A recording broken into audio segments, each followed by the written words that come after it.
Δημήτρη Θεοδωρακάκο από την πλευρά του προπονητή στο Πανελλήνιο Πρωτάθλημα Ορεινού Τρεξίματος. Είχες Γιώργο Σταμούλη, Γιώργο Δημουλά, αλλά ας μιλήσουμε και τον Γιώργο Σταμούλη, ο οποίος πήρε τη δεύτερη θέση.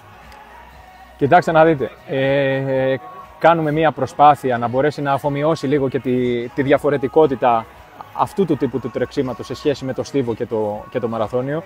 Μην ξεχνάμε, ο Γιώργος φέτος έχει την καλύτερη επίδοση στο μαραθώνιο.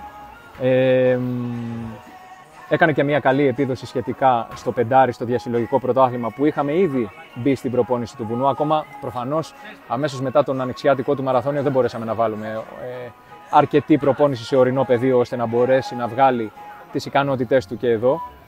Παρ' όλα αυτά δείχνει πάρα πολύ καλά στοιχεία. Ήταν πολύ γρήγορη κούρσα σήμερα και ο Βασίλης ο Μπαλαμώτης ήταν εξαιρετικός και ο Δημήτρης ο Σελέτης και τα παιδιά πιο πίσω.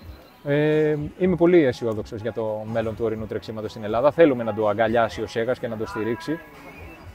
Είναι κάτι διαφορετικό από τα αγωνίσματα του στίβου και αυτό πρέπει να το αντιληφθούν για να μπορέσει να βοηθηθεί το άθλημα.